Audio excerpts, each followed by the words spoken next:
Salut à tous.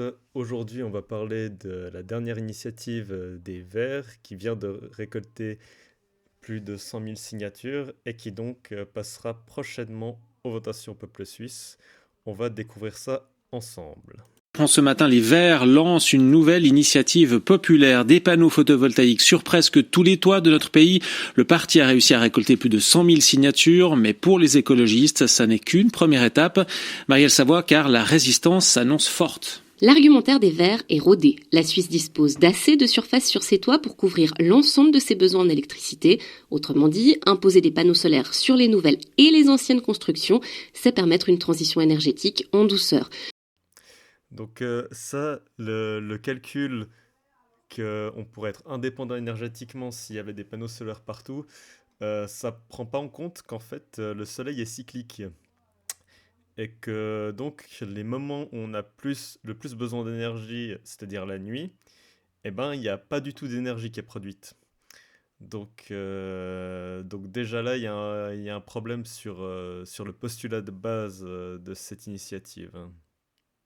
Le texte prévoit des exceptions, entre autres pour les bâtiments protégés. Mais l'idée fait grincer des dents. Dans les milieux immobiliers d'abord, opposés à des investissements obligatoires, et ils risquent de l'être d'autant plus que les prix de rachat de l'électricité sont à la baisse. Et ils ne seront pas les seuls à émettre des critiques. Les fournisseurs de courant l'ont déjà fait savoir. Ils craignent que le réseau ne résiste pas à une production encore plus décentralisée qu'aujourd'hui. Eux plaident plutôt pour la construction de grands parcs photovoltaïques dans les montagnes. Un peu plus d'un an après le oui du peuple à la loi sur l'électricité, et alors qu'une autre initiative populaire mise, elle, sur le retour du nucléaire, le débat est donc relancé sur la meilleure façon d'assurer la transition énergétique en Suisse. C'était Marielle Savoie. Voilà, donc il y a deux problèmes principaux que je vois là-dedans. Le premier et le plus important des deux, c'est que ça entrave gravement la liberté des propriétaires. Donc on les oblige à dépenser de l'argent pour investir dans quelque chose qui ne va rien leur apporter personnellement. Euh, donc ça, c'est une première chose qui est déjà assez grave. Et puis la deuxième chose, c'est que même sur, euh, même sur le postulat de base, ben, ça fonctionne pas.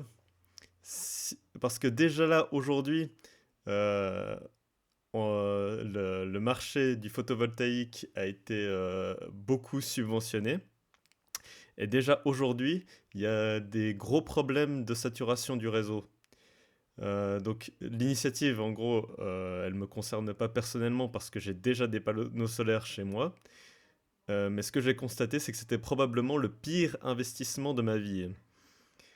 Donc de base, cet investissement, évidemment, il n'aurait jamais été fait sans les subventions de l'État. Mais même avec les subventions de l'État, c'est un investissement qui sera jamais rentable parce que vu que beaucoup de gens ont été subventionnés, ça a complètement déréglé le marché. Il y a beaucoup trop de personnes qui sont entrées en même temps là-dedans. Et donc, il y a des jours où vraiment le réseau est saturé et notre énergie ne vaut déjà plus rien. Donc, soit on utilise nous-mêmes l'énergie en, je sais pas, en minant du bitcoin ou je sais pas quelle autre connerie, euh, ou bien alors on finit par le revendre à des prix complètement dérisoires, à les retourner sur le réseau, et peut-être même à un moment qu'on devra potentiellement un jour payer pour pouvoir se débarrasser de l'électricité qu'on a en trop. Donc c'est ça que cette initiative veut et qu'elle défend. Et, et, et oui, en plus, on on n'atteindra jamais les besoins énergétiques avec ça, vu que, comme je l'ai dit tout à l'heure, c'est cyclique. On ne peut pas utiliser le soleil comme source d'énergie principale. C'est quelque chose qui peut aider, qui est, qui est quand même, qui est, je pense, a quand même sa place et son utilité, mais qui doit pas être démocratisé partout et surtout pas être obligatoire. Voilà, je pense qu'il n'y a pas grand-chose à dire de plus. Encore une initiative qui n'a pas du tout été réfléchie. Je vous laisse me dire ce que vous en pensez en commentaire.